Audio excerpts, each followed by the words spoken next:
Hi everyone. So it's a pleasure and an honor to be here. So first, before I start, I just want to thank again Rebecca, D&AD, Juliet, everyone to invite me to be a part of it. As Rebecca already said, I've already participated in the jury in the New Blood. I participated this year, and I participated also the year before that, and I'm going to talk a little bit more about this through the work. But just a quick intro about me. So, opa, something is happening. There you go. Uh, I am Pedro Americo. I am a creative director from McCann Germany, but as you can see, probably from my name, not very German. I'm actually not German. I'm Brazilian, but I'm living in Germany since forever. And I'm just a classic carioca. Who doesn't know who carioca is someone born from Rio and the official land of football, samba, and tan, which completely goes against what I'm saying.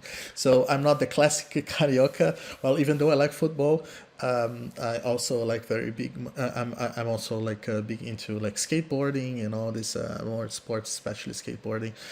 Samba is not really my thing. Even though I like samba, I'm really more a rock and roll person. And the tan, well, I'm not. Well, I think I can blame Germany for that, for not having a tan. It's basically snowing outside there, but I rather keep the colors in my body everywhere. So I just have a bunch of them spread around. And as was already mentioned, I've been participating in the jury of the New Blood Festival. I've participated twice actually, which was really cool, and they were completely different briefings. One was for Duolingo, the first one, and the second one was the case for her and Hey Jane together, which was amazing. Completely different tasks, completely different tone, completely different, you know, overall mission. And I think like this is also good for you because you can have a look. I think like the variety of brands and challenges that you have in the competition is really cool. So you can actually just download everything, check which one is for you. And I would say let's talk about those creative muscles that we need to stretch, right? So creativity is actually pure training. It's 90% transpiration and 10% inspiration only, basically. And this is not me saying, this is actually a classic saying from Thomas Jefferson. But I think it applies really, really well into creative thinking. Actually, this I've seen these sentences in advertising since my first day at university, and the fact that you cannot just rely on one single brilliant thought. These times are over. You need to really work out until you find the right shape for your idea, and this is really, really a lot of work. And of course, no one goes to the Olympic Games without training hard. So well, we are talking D&AD here, like really the Olympics of comms and advertising and everything. So you will compete against the most talented people around the world, the most trained young creatives there are. I mean, including everyone that's in the call that will participate. But if you're joining a competition that's so strong, you have to be sure that you're trained, that you exercise your creative brains. If you don't have a briefing to work with, for example, now you do. You can start already practicing and thinking about the new the briefings for next year. But you could always have a look on the previous briefings, create something on your own, try to practice, compare what has been done. You can also show it to your colleagues or to your friends, to teachers, classmates, mentors, neighbors, parents, whatever. Good thing is like get your stuff done and keep practicing those creative muscles. I think this is really important. And actually, before you start, you should warm up, no? Before actually start exercising. And I think there are many, many places that you can, get to start training, actually to start exercising. I think it's important that you read, that you research, that you consume a lot. before actually start thinking on your idea. The more knowledge you have in your hands, the best, or the more weapons you will have actually to develop ideas. So here's just a couple of examples. You probably know them. If you don't, you can do, you can have a look. Like, of course, D&AD, the winners. You should always check the winners. Like, you always find really good references there. Of also like how high the standards are in this competition. I think it's important. So love the work, for example, for the Cannes work, best ads of the world, ad forum. Also, different things like ad age, campaign, the drums, and not just things that are related to advertising. I would suggest you could always use every reference that you have in your life. Like you can it can be museums visits, cinema, stuff that you hear, gossips from the neighbors. Everything can become an idea. Sweat, sweat, sweat. It's all about trying it out. Um, Actually, the more you exercise, of course, the more you feel the burn, right? So you don't, if you don't stop at the first attempt, then you just keep exercising. Of course, sometimes you have this feeling that, okay, I don't need to sweat that much. I already found the idea. This is the first idea that I have. It works really well. But if you do have that feeling, just write this idea down, isolate it, pretend that you didn't have it, and just keep going and just keep sweating.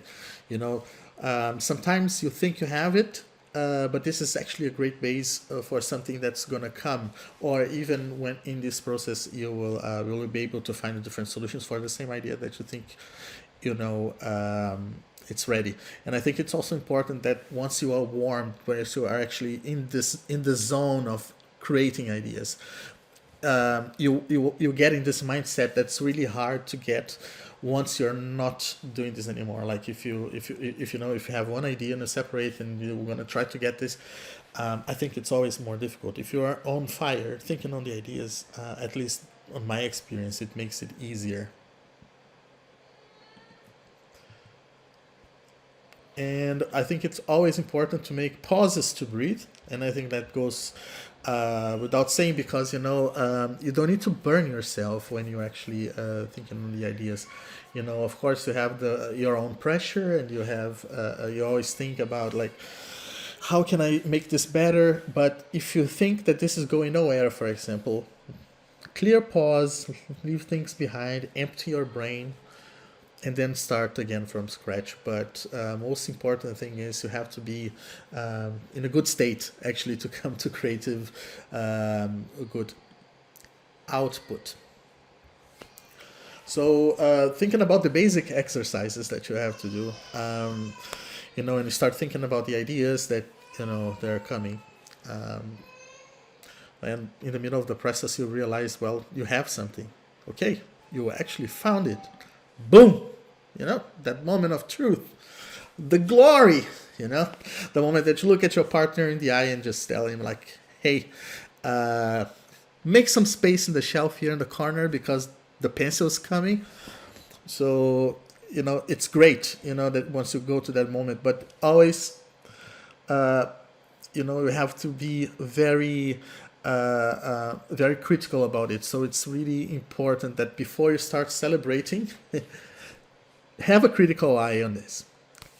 First things first. Is this your first idea? And I'm phrasing this, and is it really a tricky question? Sometimes it is. Like we always, especially if you are so much on a subject or on a topic, or if you know a lot about it, and you get the briefing and you think, I know this already. This works. Is it really the best way to handle it? Can I win with the first idea? So I think like Noel and Liam would say, definitely, maybe. Sometimes the ideas they come, like the first ideas, they are helpful, but does that mean that when you have the first idea you should relax and just leave it behind and not explore the other things? Can I win without sweating out the first idea? That's actually not possible from my experience, and I'll explain why. Because you have to explore the dimensions of the ideas. If you don't, you'll never get anywhere. Right? Is it the right thinking? Is it formulated right? Is it relevant, for example? You should ask yourself, is it in the right channel? What can I do with this concept? Was it already done before? Sometimes these ideas, the first ideas especially, they come to us real quick, and sometimes we need to verify if these ideas are already existing or if they are already there, because if they come so quick to us, maybe we could have seen it somewhere. This happens a lot, so just be sure, when you have that first idea that you truly believe in, exercise it a lot. Ask the questions, try to make a point.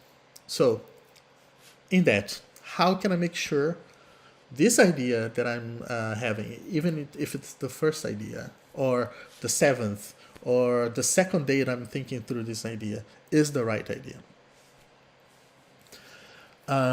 Remember your three vital organs: gut, heart, and brain. I think all of them, they have to be connected for this. It's important that you that they work together. They work seamlessly, because if they don't work together, if one of them fail, you fail. So you need to love and you need to believe in the idea as much as you understand how good it can actually be for the briefing. So this is important. So it's the gut, it's the reason, it's the passion that you have for the idea, but also, does it make sense? Another important part is interrogate. And what I would suggest is use the briefing as your witness. The best way to rationalize that crazy idea that you have is always to put it against the briefing. With that, you can check if it makes sense, if it's a relevant idea, or if it's just a crazy insight that maybe will not fit there. What you can always do before any briefings is that before actually any exercises, right after reading the briefing, you can highlight the main parts of the brief. For example, the USPs, for example, you can transform those things into questions and just leave it aside, just leave it beside you, always to consult. Every time you have like an idea, just look at them, look at the main points, look at at these questions, and see if they truly answer the briefing, because this is also a very important part of how the work is judged through D&AD. Is it really answering the brief? I saw already ideas in the panels, like where we had these debates where there were really fun ideas, and there were ideas that were out there, but they were far away from the proposed briefings, so we all agreed to exclude it. So what I'd suggest is really take it seriously. Write some notes, put it on your side, and see if it works. Learn your target audience, be in their head. I think that's a great way actually to shape your idea in all senses. Where to use it, how to use it, if the language you're using is the right language. For example, if you're actually talking to people, to specific target audience, are you using the right tones, the right channels? All of this together makes the outcome way stronger, and you don't need to be a strategist to understand that. The briefing is giving you the answers. Every time you have some questions about like, oh, how should I wrap this up, like what's the right way to talk to, like let's look at the audience, go back to the briefing. I mean, leave this also in these bullet points that you're having there to consult. I think this is also this could be a winning thing for you. Explore different channels. It does help, like I think if you found an idea, and this story is really, really good, it will get even better if it's told in the right way. Just as an example, imagine if, for example, Dove sketches the campaign, the classic campaign that, divided the case videos forever. If they were only a TV ad and not a stunt event, or if the Proud Whooper, for example, from Burger King, was actually not the wrapping paper and filmed as a stunt, but it was just a print ad, they will be way less impactful as they are actually. So I think what's important to have in mind here is be sure that first that the channel that you're choosing or how you're telling the story is really relevant to those people you're talking to. And second, if it makes sense to the kind of brand you are doing this for, also research about the channels, research about the possibilities, see if it makes sense. I think putting all together, it's what makes a really good idea. And then after you interrogate it, and after you rationalize it, and after you study all the channels, and after you think there's a massive package, you look again at the idea, and then talk to your gut one last time, because if you feeling the idea, then after going through all the stress tests, that means this idea is ready to be submitted.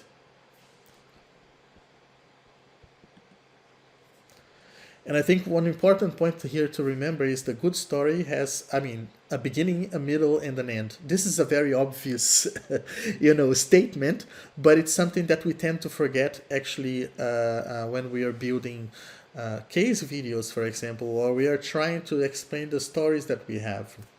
When you were wrapping up the idea, I think it's very important to be very clear on how you tell it, okay? A good story is only good if you tell people the idea and they understand it, because no one is actually inside your head. You need to be sure that you write it in a very easy, comprehensive, but also compelling way. The more didactic and compelling and straightforward you are, the better. Because one important thing, having a clear case video and structured video that doesn't make your idea less creative, or it doesn't affect the idea. Sometimes we get excited because we have really big creative idea, and we want to make the case video as creative as the idea, and we complicate things. Just remember, if you can tell the story right, if you can organize this in the idea, you can also do it when you're wrapping up in the case video. And also, of course, be very crafty, because this is D&AD we're talking, right? We always remember what D&AD stands for. You have to be crafty, because the level of crafting this competition is incredibly high.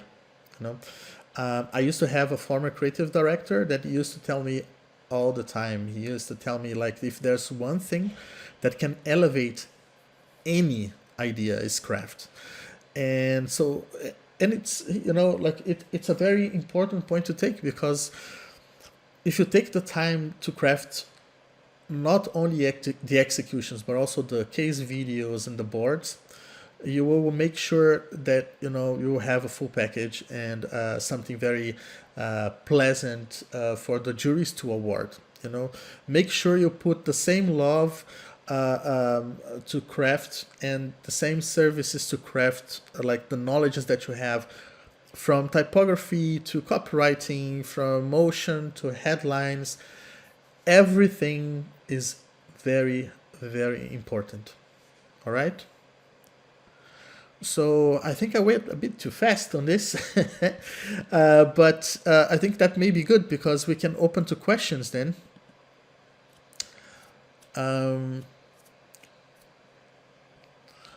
So, questions.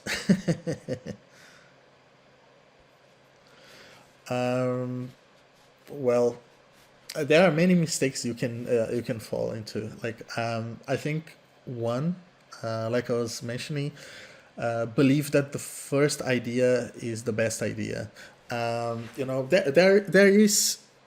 There might be the case sometimes, that you get to the first idea and you craft it and it becomes something good. But once you land on something that you believe it's the best, don't stop there. You know, question it, provoke the idea, throw some really random thoughts behind it. You know,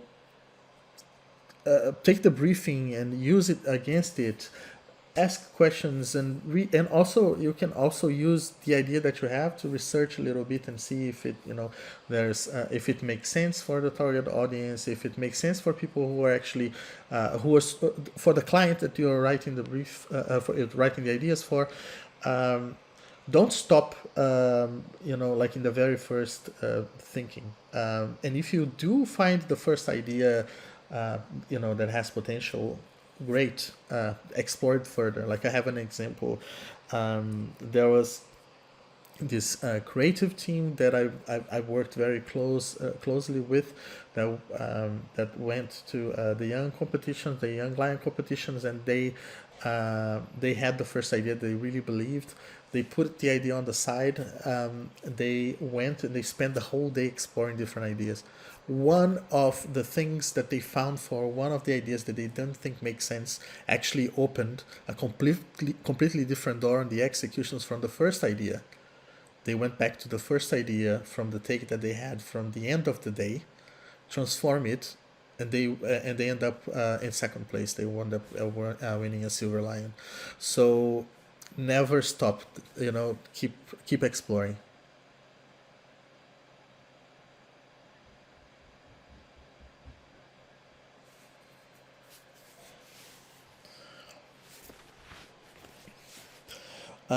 Well, there, this is always a big question. I think you have to look at the criterias of the brief. Of course, experience with working with briefs and everything. The more exercises that you do, for example, creating random briefs, like the ones that are there, or just taking the ones that are there to exercise. The more you train, the more you feel that once you hit the spots, all the criterias of the brief that you have there. Think about the craft. Think about the reasons why in the briefing. Why are you actually doing this? Are you actually really fulfilling everything that the briefing is questioning you? Knowing where to stop is actually how you feel that all these questions were answered in your best way. So, and if you don't win this year, you take this as an experience to go to the next year. And if you win this year, then you take the award and go to the next year again and get another pencil.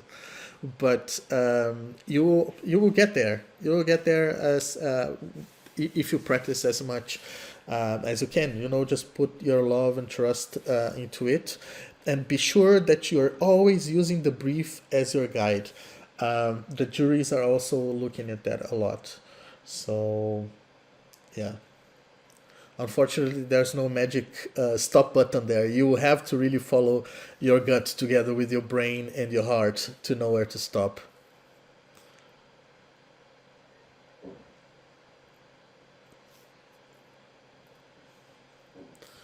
Ooh, tough one. I think they should. I think they should be, 33.3% each one, and maybe the tiny rest that's not matching to the gut. Because I think it's important that you believe in the idea. It's important that you know that you're moved, that you really have passion for the idea, that you really think it's a strong piece, that you want to push it further. But also you need to be very smart and also well, not code, but you have to be very analytical when you're looking into the idea and not just think, well, this is the craziest thought, this is going to win for sure because it's the craziest thought. You actually have to figure out if the craziest thought makes sense to what you're doing. I think this is really important. So I would balance it out, like really just a tiny bit more to the gut, because you need that drive that's coming from inside and saying like, hey, that's good one, that's really good one, let's push it.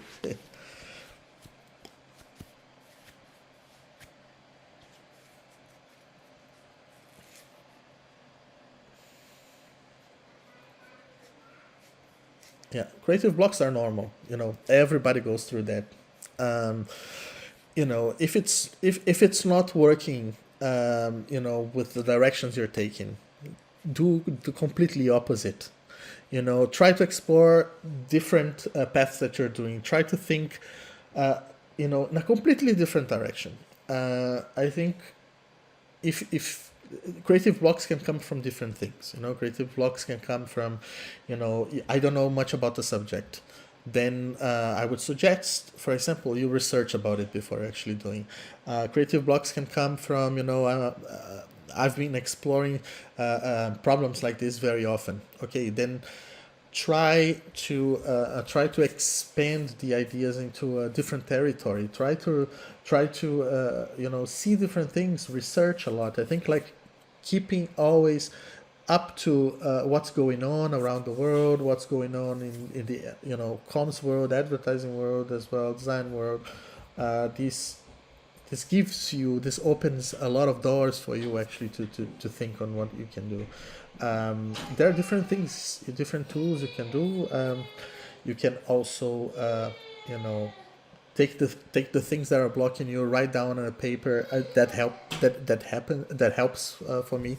And it's just a symbolic cathartical moment that you actually put it on the side. You just write things on the side, put it on the paper, and try to go a completely different direction. And if nothing of this is working, I would suggest you to relax, turn off the computer, and take a 5 minutes, 10 minutes break, 30 minutes, go eat something, watch an episode of the series that you like, and then go back, because that means that your brain needs a little bit of a break.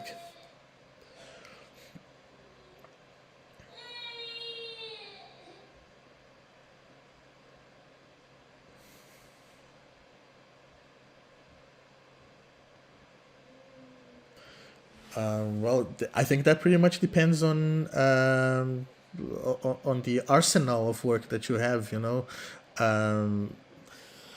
If you have more than one idea that you believe is the right idea and you can submit more than one, why not? If you have only one idea that you rather invest and explore and do more for it, I think that's totally valid. I always remember, I always remember the speech that we had once. We were doing a pitch for, a tourism brand in Brazil, long time ago, and it was a big pitch, it was big important work, and they got like loads of creatives to work with, loads of teams. I was one of them, and we because of the pressure, we just came with, I don't know, 10 ideas each team. It's really crazy. And then there was this guy who this team who sat down with a piece of paper, and then when they came to their round, after, I don't know, 12 teams spoken, it's like, oh, here's the idea. And the creative director look at him, it's like, did you bring just one idea? Because every team had 10, 12. It's like, yeah, I decided to bring the winning one instead. And then he was just so confident because he knew he had something. And guess what? That was the idea that was presented. That was the idea that won the pitch. So if you really believe in the idea, why not just send one idea? But be sure that you're crafting it. Be sure that it makes sense to the briefing. Make sure that it's relevant and also creative, and of course, well crafted.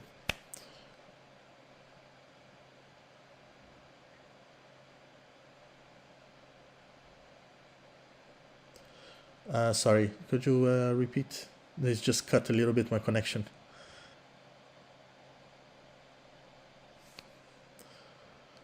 Yeah, of course, original ideas exist. I mean, define original ideas. Of course, repurposing ideas. Yeah, it depends on what you're doing. Depends on how you're repurposing it. It depends on the meaning. But yes, original ideas all the time, 100%. Like they exist. They are out there. Um, make it your own, create something new. I mean, you don't have to reinvent the wheel to create something new, but you can still do something relevant that will make sense. But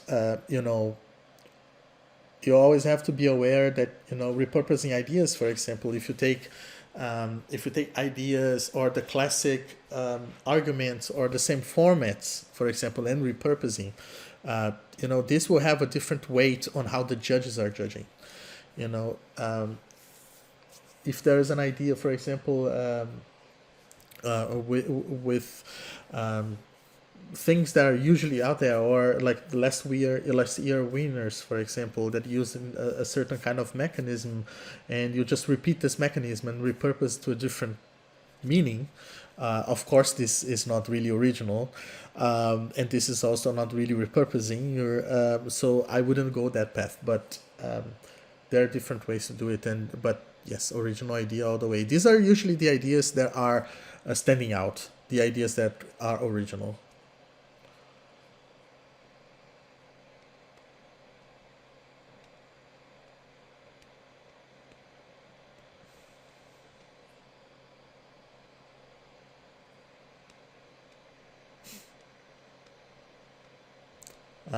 Yeah, never feel like an imposter. Like I think I understand the feeling, and you shouldn't feel like that, because the person who actually been in that position, or maybe created something. I mean, probably also had the same questions. Everybody goes through the same thing, because creativity is very subjective, and it demands a lot of self-thinking and self-reflection, and sometimes you got frustrated for not going to the place you want, or and then you criticize a lot yourself, and you might get to that feeling. So whenever you feel like that, remember, probably 98% or 99% of the creatives that have work awarded already felt like this at some point. Whenever you feel like you can't go anywhere, you know stop, breathe, go do something else, come back, research a little bit more, maybe not in advertising, but keep looking for different subjects, read articles about the subjects that you want to, watch some videos, go on TikTok, ease your brain, massage it a little bit, so it will give you the answers that you need. And of course, it's practicing a lot too, like to actually finding out the level of craft that you're comfortable with presenting things is a matter of practice. So that's why you should always be participating in competitions like this. That's why you should always be proactively thinking. Even if you don't participate in all briefs, I would recommend you to download as many as you can, keep them, and just do it as exercise throughout the year, and then you get ready for the next year's challenge. But yeah, don't ever feel like this. Oh, look, I've been there. We all been there. It's cool. You're gonna pass through this. Yeah. Hopefully that helps.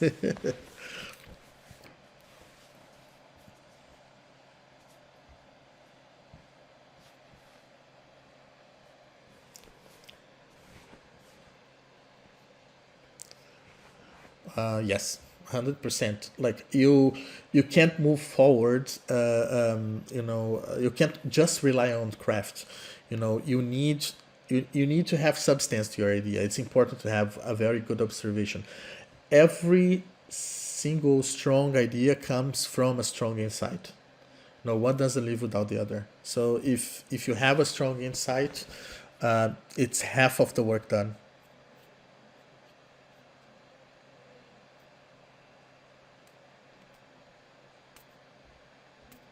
Yep.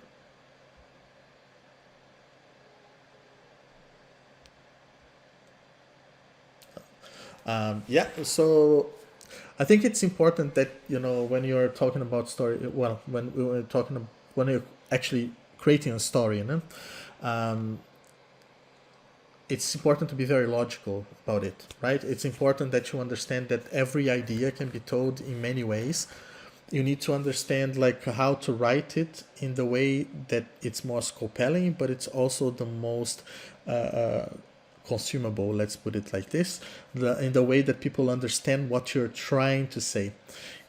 Storytelling is it's basically the art of telling a story. It's as basic as that. You need to really uh, you really need to be very organized on on how you're building it. You need to be very straightforward on how you're actually preparing it. It doesn't mean that your idea is going to get blunt because of that. If you have like a creative crazy idea, the way you're going to build a story around it should be as clear as possible so people understand how crazy it is, right? Always think on like the last book you read, or the last joke you heard. What would have happened if you would have started from the end? What if someone have skipped the middle part? I think storytelling is really also like an art of connecting the dots. So if you know how to connect the right dots to explain the paths that you went through to build what you want, you have like a great, and successful story told.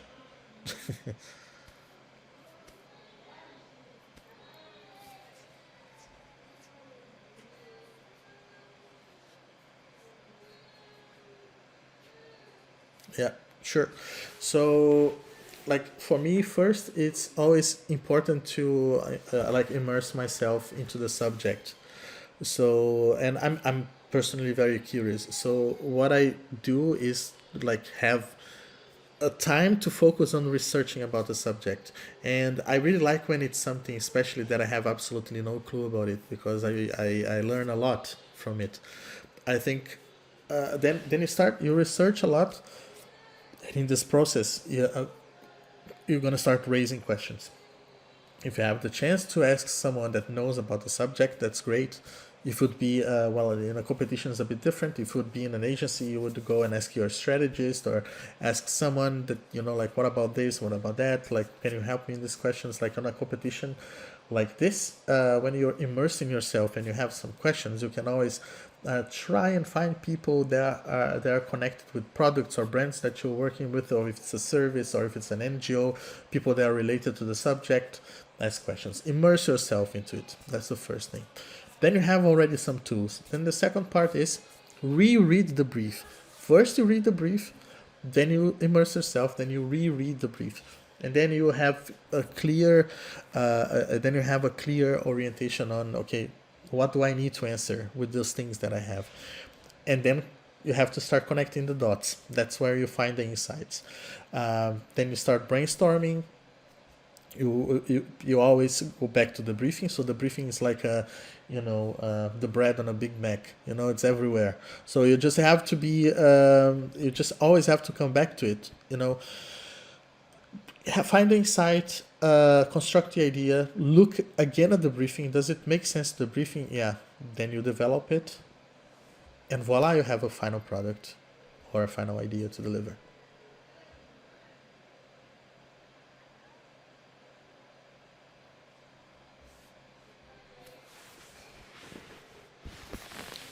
Well, if you think if you think that you have enough knowledge of the subject, or at least enough that will help you to start answer some of the questions that were posed in the briefing, that's a good moment to start.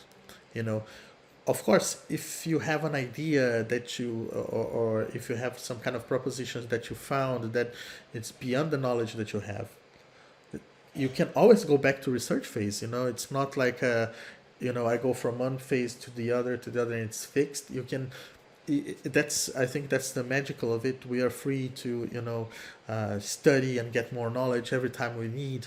So if you feel like this is missing, go back to research phase.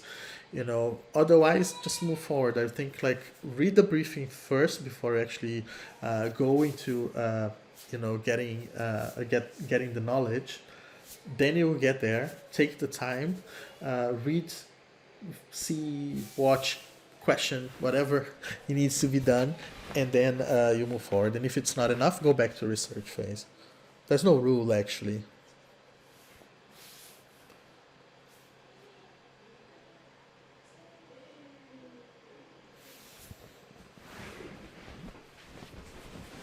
Yeah. Well, yeah. So to be up to date with the industry trends and actually the trends that are, you know, they're happening also in the channels and everything. You just need to be a part of it. Basically, you just need to be immersive. Again, research. You have to be curious. Most of it. You have to be really curious, and you have to be willing to research and look and watch. And I think also here comes the part you have to actually enjoy it. Like you pretty much enjoy doing this. Also, not just because I'm curious, but because of what I really like uh, to do what I'm doing.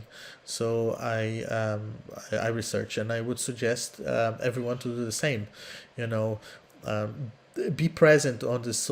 I mean, you don't have to post things every day, but be present on the channels. Like, see what's actually happening. Read the news.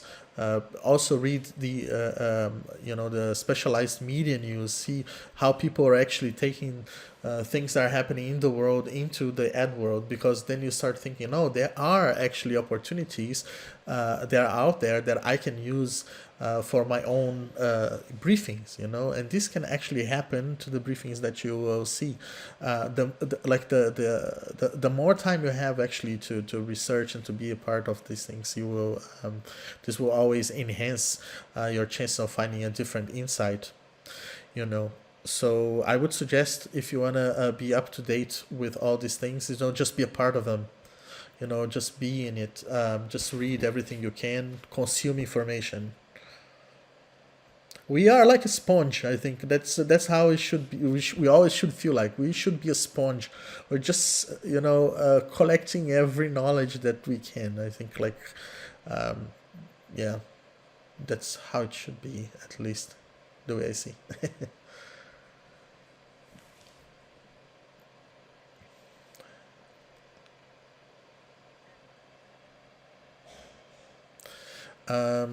Well, it for me it always makes it's always more pleasant if you're working with brands that you really enjoy, or that you really believe, you know brands that you identify yourself with, because you have a different kind of motivation to start working. Sometimes it's not that brand that's going to offer the best brief, and that's why maybe then you should put in on a weight and just realize which one is the one for you. But just take some criterias up your head, like, okay, is it the brand I really like, or is it the theme I really would like? Is there like a can I say something about this that will that the world should be listening?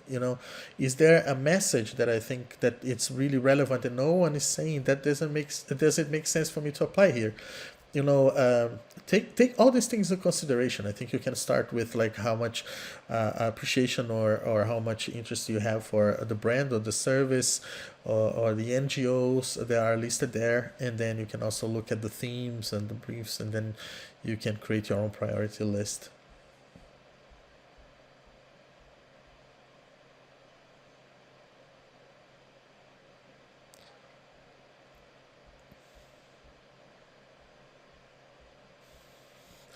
Well, originality. Going back to the original ideas, I think originality combined with a high craft, a highly craft idea, but also a very strong, compelling way of telling it. Like, I think a well composed idea is the idea that combines all of them. But originality is definitely the most impressive, because it's hard today to be original. There are so many things out there. There are so many ideas out there. There are so many insights, and people have been using left and right things for a completely different purpose. And you always feel like there's someone in a corner of the world that already has done what you already did, and just be brave and put it out there and see if it actually is. Originality is a strong one.